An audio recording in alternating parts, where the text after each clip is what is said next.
Washington is at it again, this time with a sweeping new travel ban that's sending ripples across the globe. In a move that's both bold and controversial, the U.S. government has once again thrust itself into the center of the international stage, making headlines and sparking heated debates from New York to Nairobi. The world is watching, and the stakes couldn't be higher. On June 4, 2025, President Donald Trump signed an executive order that instantly changed the landscape of global travel. The order bars citizens from 12 countries, including 7 African nations: Chad, Congo-Brazzaville, Equatorial Guinea, Eritrea, Libya, Somalia, and Sudan. The list doesn't stop there. Travelers from other nations like Iran, Syria, and North Korea are also affected, making this one of the most sweeping travel bans in recent memory. The signing was met with both applause and outrage, as supporters hailed it as a necessary step for national security, while critics decried it as discriminatory and damaging to international relations. For these countries, entry to the U.S. is now off-limits. The ban is immediate and uncompromising, leaving thousands of travelers stranded and families separated overnight. For Burundi, Sierra Leone, and Togo, the rules are different but no less severe. Strict new restrictions make visas much harder to get, with additional background checks and lengthy waiting periods. The message is clear. The path to America just got a lot steeper for millions. The official reason? National security. The administration cites concerns about terrorism, visa overstays, and what it calls weak vetting procedures in the affected countries. Officials argue that these measures are necessary to protect American citizens and prevent potential threats from slipping through the cracks. But behind the headlines, critics point to a lack of evidence linking these countries to recent attacks, and question whether the ban is more about politics than safety. The ban takes effect June 9th, reviewed every few months, but uncertainty looms for millions. Families who had planned reunions, students accepted to American universities, and business travelers with deals on the line are all left in limbo. Embassies are flooded with calls, and social media is ablaze with stories of heartbreak and confusion. For many, the future is suddenly uncertain and the clock is ticking. There are some exemptions: green card holders, dual citizens, accepted refugees, and Afghans who aided the U.S. military are still allowed entry, at least for now. But even these exceptions come with caveats, and many worry that the rules could change at any moment. Immigration lawyers are working overtime, fielding desperate questions from clients unsure if they'll be able to return to their homes, jobs, or loved ones. Even athletes heading to the FIFA World Cup or Olympics are allowed in. If you can kick a ball, you're good. Sports stars and celebrities seem to get a pass, highlighting the strange contradictions of the new policy. For the lucky few, the show goes on. But for the vast majority, dreams of competing, studying, or simply visiting family in the U.S. are put on indefinite hold. But for students, families, and ordinary travelers, the door is slammed shut. Young people with scholarships, parents hoping to attend graduations, and professionals with job offers are all caught in the crossfire. Airports that once buzzed with excitement now echo with disappointment and frustration. The human cost of the ban is impossible to ignore, as hopes are dashed and futures put on pause. This move sends shockwaves through Africa, raising questions about priorities and the future of U.S.-Africa relations. Leaders across the continent are calling emergency meetings, and some are threatening to retaliate with their own restrictions. The ban is seen by many as a slap in the face, undermining years of diplomatic progress and cooperation. Economic ties, educational exchanges, and even security partnerships are suddenly at risk. It's not just policy, it's personal, affecting lives, dreams, and connections across continents. Families are forced to communicate through screens, students watch their futures slip away, and couples are separated by borders they can't cross. The emotional toll is immense, and the sense of loss is felt in homes and communities from Lagos to Los Angeles. The world is watching to see how Africa responds. Will leaders push back or seek compromise? Will the ban spark protests or inspire new alliances? As journalists scramble to cover the unfolding story, one thing is certain: the eyes of the world are fixed on this unprecedented moment. The message is clear: travel, once a bridge connecting people and cultures, is now a battleground where politics, fear, and hope collide. The world waits to see what comes next, as borders harden and the dream of global connection faces its toughest test yet. The African Union wasted no time responding. Acknowledging every nation's right to secure its borders, the AU urged the U.S. to act with balance and evidence, not broad generalizations. Their message: don't lock out friends and partners in the name of security. The AU warned of real risks: damaged educational exchanges, weakened business ties, and frayed people-to-people connections. They called for open dialogue, not isolation, and offered to work with the US to address security concerns together. Africa's preference is clear engagement over exclusion. The AU stands ready to support solutions that strengthen, not sever, the partnership. Dialogue, not decrees, is the way forward. The travel ban's impact goes far beyond politics. It reaches into the daily lives of countless individuals, affecting not just policy but the very fabric of families and communities. When borders close, the ripple effects are felt in living rooms, classrooms, and boardrooms across continents. It disrupts families, friendships, and cultural exchanges that have flourished for decades. Parents are separated from children, siblings from one another, and friends from the chance to share milestones together. The warmth of reunions is replaced by the uncertainty of indefinite goodbyes, and the vibrant exchange of ideas and traditions is stifled. African students lose access to U.S. universities, missing out on world-class education and life-changing opportunities. At the same time, American scholars and students are deprived of the rich perspectives and talents that African peers bring, weakening the diversity and depth of academic communities. Fewer visas mean fewer opportunities for innovation and collaboration. Teams that once thrived on global talent and fresh ideas now struggle to fill gaps, and projects that relied on international expertise are put on hold or abandoned altogether. Business suffers too. Trade, investment, and entrepreneurship all depend on open borders. Startups lose partners, established companies lose markets, and the flow of investment slows as uncertainty grows. Deals stall, trust erodes, and economic growth slows. The confidence that once fueled cross-border ventures is replaced by hesitation, and the momentum of progress is lost.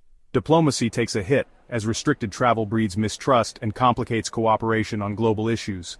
When leaders and diplomats can't meet face-to-face, misunderstandings multiply, and solutions become harder to reach. The AU warns, this isolation undermines progress not just for Africa, but for the world. Regional partnerships weaken, and the shared fight against global challenges like health crises and climate change becomes even more difficult. Engagement builds bridges, bans build walls. When we choose connection, we foster understanding, growth, and peace. When we close doors, we risk deepening divides that are hard to heal. The cost isn't just economic, it's human. Behind every policy are real people with hopes, dreams, and families. The pain of separation and lost opportunity is felt in every community touched by these restrictions. Africa urges the U.S. to reconsider for the sake of shared progress. Leaders call for renewed dialogue, mutual respect, and a commitment to building a future where everyone can thrive together. The world needs more connection, not less. In an era defined by global challenges, our greatest strength lies in our ability to come together, learn from one another, and build a brighter, more inclusive future for all. Across the continent, African nations aren't just waiting for change, they're actively shaping it. In recent years, a new spirit of agency and self-determination has taken hold, as leaders and citizens alike demand a seat at the global table. No longer content to be passive recipients of foreign policy, African countries are asserting their interests and values with clarity and confidence. Take Chad, for example. When faced with a U.S. visa restriction, Chad responded decisively, enacting a reciprocal visa suspension for American citizens. This wasn't just a bureaucratic tit-for-tat, it was a powerful statement about dignity, sovereignty, and the importance of mutual respect in international relations. Chad's move sent a clear message. African nations expect to be treated as equals, not as afterthoughts. Such bold actions are reshaping perceptions. They show that African countries are ready to stand up for their principles, even when it means challenging powerful partners. This new assertiveness is about more than policy. It's about pride, identity, and the right to define one's own path. Meanwhile, Somalia chose a different approach.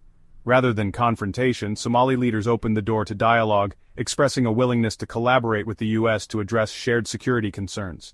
This strategy highlights the value of communication and partnership, showing that African diplomacy is as much about building bridges as it is about drawing lines. These two strategies, firm action and open conversation, may seem different, but they share a common message. Africa values both principle and partnership. The continent is determined to protect its dignity while also seeking constructive engagement with the world. The responses from Chad, Somalia, and others reveal a continent that is assertive, pragmatic, and increasingly united in its demand for respect. African leaders are working together, forging alliances, and presenting a collective voice on the international stage. Africa isn't a monolith. Its nations are diverse, with unique histories and perspectives. But on one thing they are clear. Dignity is non-negotiable. The world must recognize Africa's right to self-determination and equal treatment. Whether through firm action or open conversation, African nations are charting their own diplomatic course. They are no longer content to follow. They are leading, innovating, and shaping the future of international relations. The world is witnessing the rise of a new Africa, confident, engaged, and determined to be heard. From government halls to city streets, a new generation is stepping forward, ready to claim its place in the global community.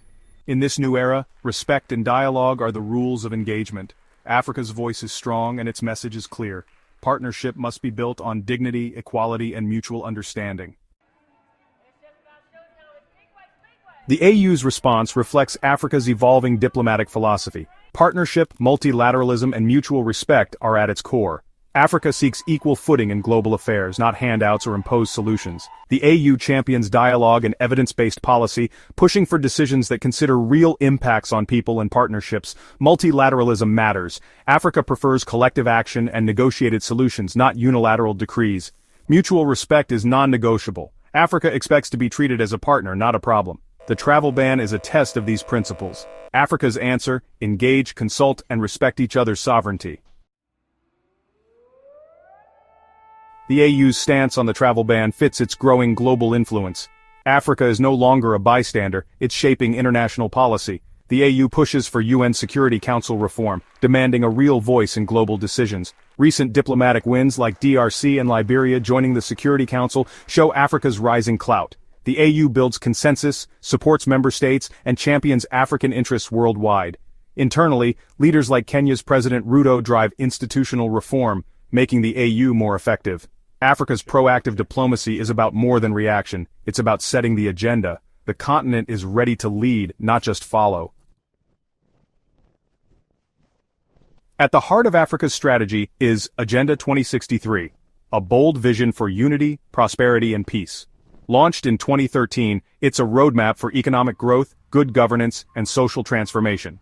The plan prioritizes youth, women, and harnessing Africa's resources for all. Open engagement and global partnerships are essential to its success. The travel ban threatens these goals by limiting education, trade, and collaboration. Agenda 2063 positions Africa as a partner with a plan, not a continent in need. Unity gives Africa a stronger voice in global affairs. The AU's response is about protecting this vision and ensuring Africa's rise isn't derailed. Africa is no longer content to be a passive player. Through the AU, it's asserting its interests and shaping global debates, from UN reform to climate justice. African nations demand fair partnerships and bring innovative solutions to the table. The continent's proactive stance is changing international dynamics. Chad's assertion of dignity and Somalia's call for dialogue show Africa's new diplomatic confidence. Africa is leveraging its youth, economies, and strategic position to engage on its own terms. The message: Africa is a global player with agency and vision. Partnerships must be reciprocal, not one-sided. The U.S. travel ban is a challenge, but also an opportunity. Africa's response, dialogue, respect, and partnership points the way forward. The AU is ready to work with the U.S. on real security concerns, but expects consultation, not imposition. Broad bans hurt people in progress. Targeted, collaborative solutions work better. Africa values its partnerships, but also its sovereignty and dignity. The call is for policies shaped by mutual respect and real understanding. Africa is stepping up as a constructive force in global affairs. The hope turn challenges into